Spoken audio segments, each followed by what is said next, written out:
Alright guys, so in the last video we were discussing about the installation of Power BI, right? That how exactly we can install this Power BI desktop version in our laptop. So now in this specific video, we'll be focusing upon that what all settings we need to configure before moving forward. So there are some settings that we need to configure before moving forward so that we can make sure about this thing that we are on the same page, right? And the kind of Power BI version I am making the use of, you are also making the use of the same version of Power BI. So there are three settings that we'll be configuring from our side. And the first setting is going to be the global preview features option.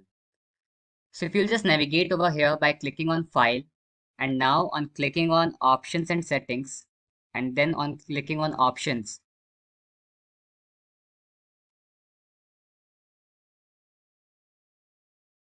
Then here itself, you'll get to see all of these options that we need to configure from our side. So the first setting that we are interested in is going to be the global preview features option. So in the global option and then in the preview features option, you have to make sure that each and every single option that you can see on the screen is checked. So if you are checking each and every single option over here, then you can make sure about this thing that as soon as Power BI is coming up with some new upgradation or some new update, or as soon as Power BI is getting upgraded, you are having the access to all of the latest and the greatest features, right? So this thing you can make sure about from your side if you are clicking on each and every single option over here. So this is the first setting that you need to take care of. And then the second setting that we'll be looking into before moving forward. First of all, I'm going to click OK over here. And then on the second setting, again, I'll be visiting to options and setting and then to the options setting. And then the second setting I'll be looking into is going to be the current file data load option. So now in the current file data load option, you have to make sure that there are three specific settings which are unchecked or which are not ticked. So the first setting is going to be update or delete relationship when refreshing data. And then the second setting is going to be auto detect new relationship after data is loaded. And then the third setting is going to be auto date time. So you have to make sure that these three specific settings are always unchecked because these three settings are actually responsible for auto detecting the relationship between the tables that you are going to import. But just because we are starting from scratch and we want to show you that how exactly you can relate these multiple tables together so that you will be able to work with the features of multiple table, right? So that's why you have to make sure that these three settings are again unchecked. All right, so once you're done with this as well, then we can move forward with the next setting, and that is going to be again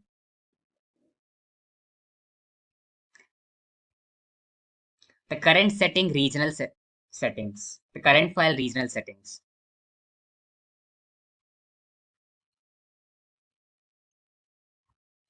So now into this current file regional setting, you'll get to see the language or the locale that we'll be the locale for import that we'll be making the use of. So for our specific project, we'll be keeping our locale for import as English United States.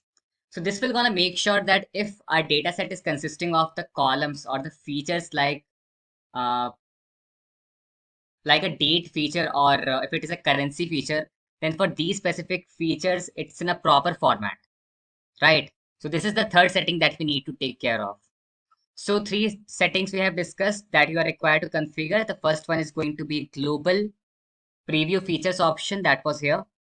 Here you have to check that each and every single setting is checked.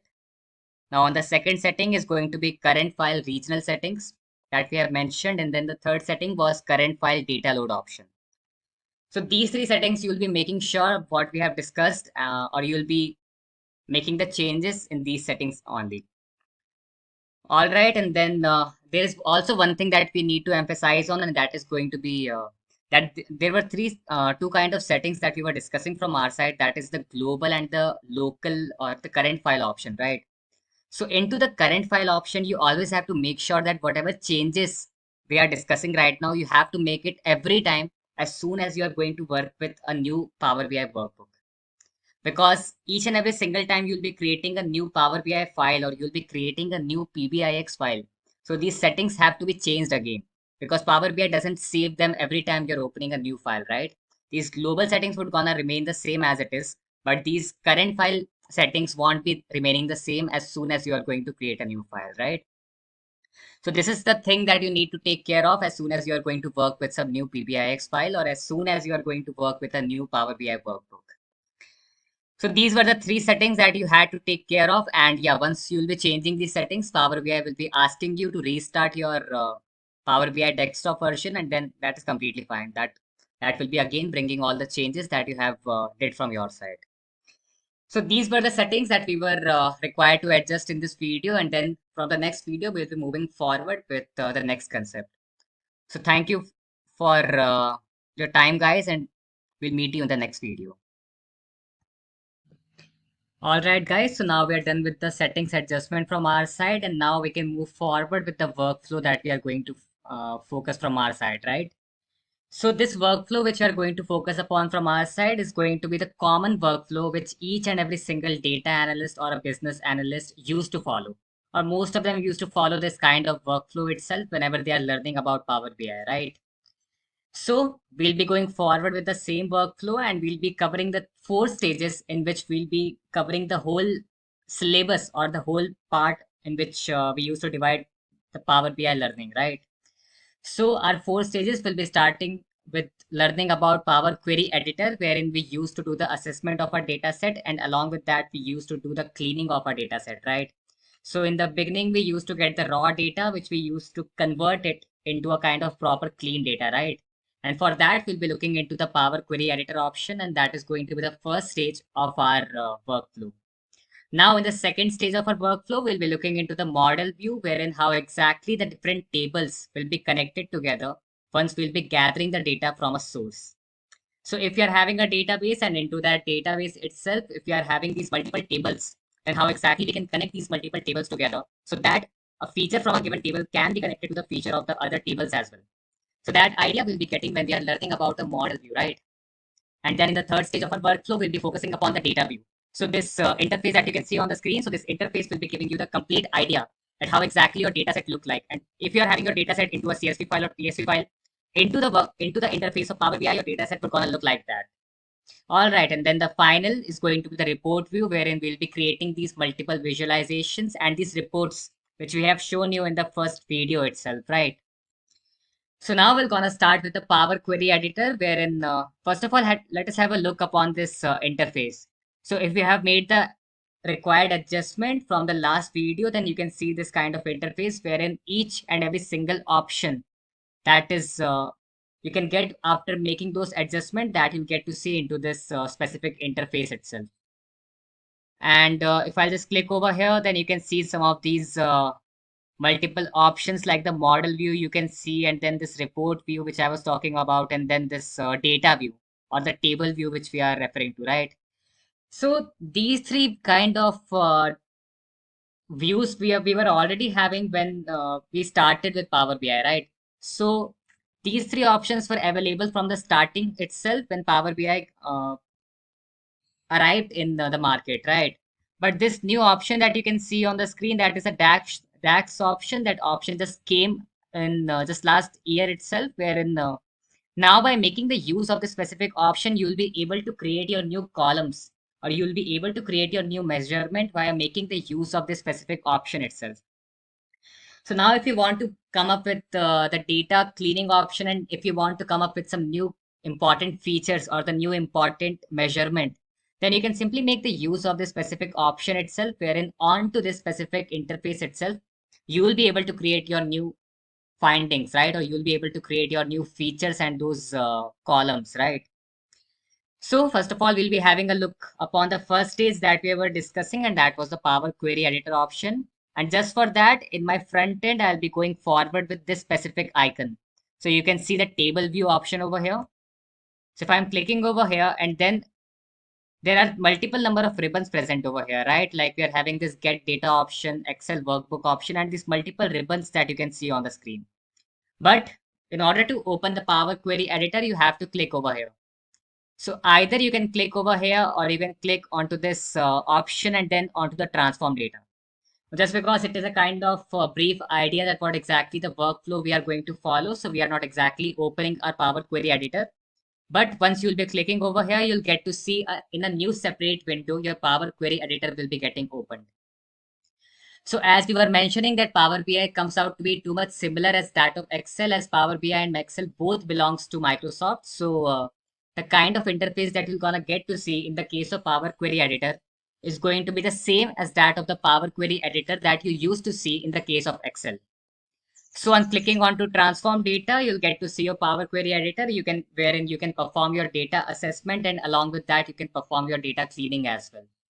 So data assessment will be helping you out in getting the proper idea that what exactly the kind of data you are having, what all features like what all categorical columns you are having, what all numerical columns you are having, and what all mixed kind of data you are having. And if you are required to come up with some new important features or not, so that complete idea you'll be getting if you are performing data assessment. And for performing data assessment, one of the best tool that you can make the use of, or one of the best way in which you can get the data assessment is via clicking on this transform data option, right? And then the most important reason why we used to click on this transform data, or why we used to open this Power Query editor, is just because we want to perform data cleaning over here. So on data cleaning will be helping us out in removing all of that dirty data and the messy data. So when we'll be exactly moving forward with cleaning the data, then we'll be discussing that what exactly is going to be the dirty data and what exactly is going to be the messy data. But in order to clean such kind of data, we'll be moving forward with the data. We'll be moving forward with this option of transform data, right? So now once we're done with the Power Query editor, then the second stage that we were talking about, and that was the model view. So onto this front end itself, you'll get to see the specific icon wherein if you're going to click over here, then you can see your multiple tables, right? These multiple tables which were present in your database.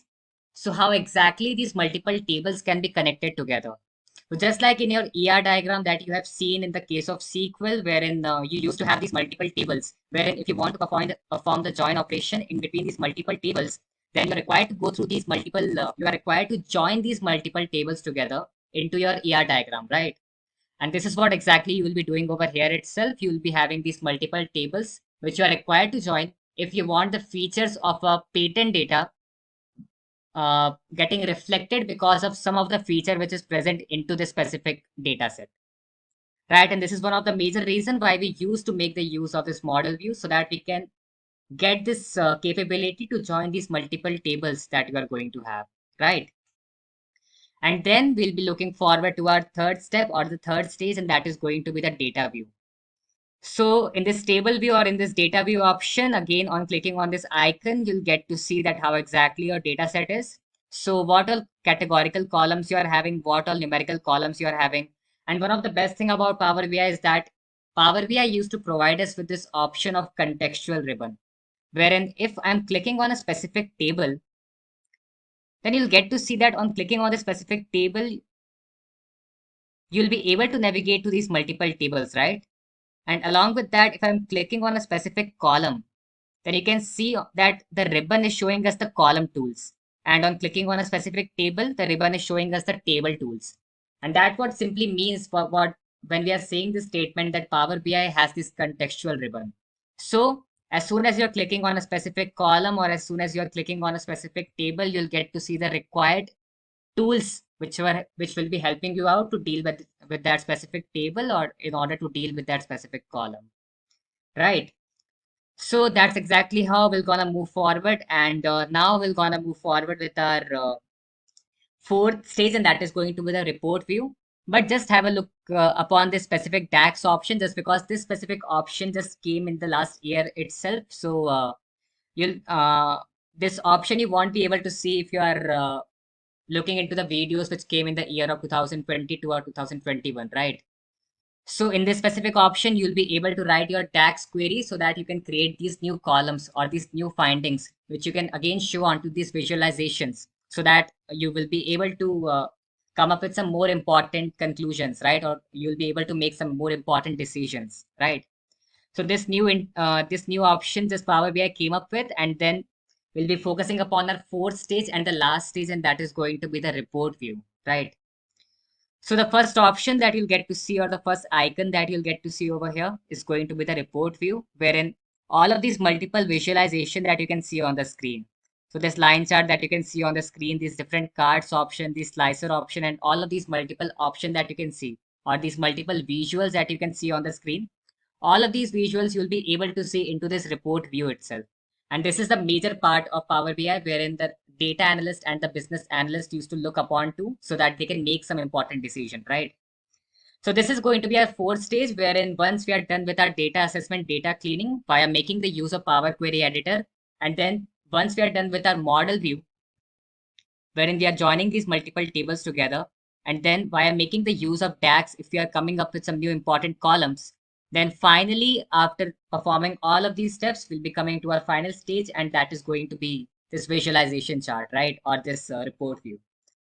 So this is going to be the entire workflow that we are going to follow from our side. So we have just given you a kind of brief description, and then from the next video onwards, and then just after in the next video, we'll be giving you a kind of idea that what all learnings you can have and what all websites you can navigate to if you want to have a kind of proper idea that what all adjustment Power BI is coming up with, or what all new features Power BI is coming up with. So all of that idea you will be able to get if you will be looking into our next video. And just after the next video, we'll be focusing upon the practical learning, wherein you'll be exactly learning that how exactly you can open this Power Query Editor and then looking into the model view. So each and every single aspect we'll be covering from our next to next video, right? So in this video, we have just discussed about the workflow, and that would be all in this video. So thank you guys for your time. All right, guys. So now we are done with the installation of Power BI, and now we are having the proper idea that what exactly the workflow we are going to focus or we are going to follow from our side, right? So now it's important to have an idea that what all resources we should go forward with, or what all resources we should consider if we are required to have a kind of proper idea that what all new features are coming in Power BI, right? So just because Power BI always come up with some new important features in every month, so that's why it's always important to keep you updated, right? And just because of that, we are having some of the resources that you should definitely follow if you need to keep yourself updated with the new features which come in Power BI. So the first option that you can look upon to is going to be the help option. So now into Power BI interface itself, you'll get to see this help ribbon, wherein on clicking on the specific help ribbon, you'll get to see these multiple options, right? So these multiple tools are exactly focusing upon that how exactly you'll be able to learn about that what all new features are coming in Power BI, right? So as soon as some new feature is arriving in Power BI, or as soon as Power BI is coming up with some new feature, then you can simply go forward with these options. You can simply click on these options, and then you'll get to know that what all resources you can basically go forward with, or what all new features Power BI is coming up with, right? So into the Power BI interface itself, this is going to be the best option just because in Power BI only, you can have this option, right? So you are not required to navigate to a specific link, or you are not required to go forward with a specific YouTube video, right? So that's why this option we mostly choose whenever whenever we want to know about the new features which are coming in Power BI, right? So now the next option that you can go forward with is this specific link. So you can have a look upon this link, that is powerbi.microsoft.com/blog. So into this specific link itself, the researchers used to publish their monthly summary so that they can basically showcase that what all new features Power BI is coming up with. So if you'll just navigate to this specific link, then you'll get to know that what all features Power BI is coming up with, right? So you can see that Copilot option just came in the or someone has published this information about Copilot, right? On June 4, 2024. So you can ask your questions, and then basically these articles you'll get to see onto this specific option itself, or into this specific website itself. So this can be our second option, which or the second resource that you can consider. And now there are so many number of YouTube videos as well, or there are so many number of YouTube channels as well, which you can follow from your side, right? So there is a specific YouTube channel, and that is Microsoft Power BI YouTube channel itself. So you can see that Power BI is coming up with some new updates on every week or in every month. So 3 weeks ago itself, Power BI came up with some new update, which the specific YouTube video is showing, right? So definitely, if you're looking into a video and then if you're learning about some new feature, that can be one of the most optimal option. And that option you can have if you're looking into the specific channel. And then there is also one of the channel that is Guy in a Cube that you can also follow. So these guys also come up with some videos, or they come up with some new learning wherein if you are following their video as well, then you'll get to know how exactly you are able to work with the features, right? As these options or these links are only showing you that how exactly Power BI is coming up with these new features. But if you want to know how practically you can work with these features, then definitely Guy in a Cube can be one of the best channel that you can follow. Now, the next link that you can look upon to if you need to have a kind of proper idea about the latest features of Power BI. So that first link is going to be the specific link that is powerbi.microsoft.com/blog. So into the specific link as well, you'll get to see that what all blogs or what all article people are writing regarding Power BI. So if Power BI is coming up with some new feature, then those features you'll get to see onto the specific link itself. So this is something regarding Power BI desktop itself. And then if you need to have the idea about the Power BI service, then you can have a look upon these specific a link as well. So there's a specific link like learn.microsoft.com. And then into this specific link that you can see on the screen, if you are navigating to this link, that is learn.microsoft.com/Power BI/fundamentals, then you'll be able to see the Power BI services. So what all services Power BI is providing, that you'll get to see onto this link. Along with that, if you need to have a proper idea that what all features Power BI desktop is coming up with, then you can again navigate to this link that you can see on the screen, that is learn.microsoft.com/Power BI/fundamentals, and then this specific link, right? And then finally, if you need to have a idea about the Power Platform, what all new features Power Platform is coming up with, then you're having this link that is learn.microsoft.com/dynamics365. So it is giving you a complete idea that how exactly the upgradation is coming up in Power Platform, right? So these are the several links that you can follow from your side if you need to keep yourself updated with the new features which are coming in Power BI. And that would be all regarding the learnings that you are required to do, or the prerequisites that you have to follow. Or if you want to keep yourself updated with Power BI features, then these are the links that you should navigate to, right? And then from our next video onwards, we'll be focusing upon the practical implementation, that how exactly practically you can work with all of those different features that we were referring to, or all of those different stages that we were referring to, right? So we'll be meeting you in the next video with the practical implementation. So thank you guys for your time.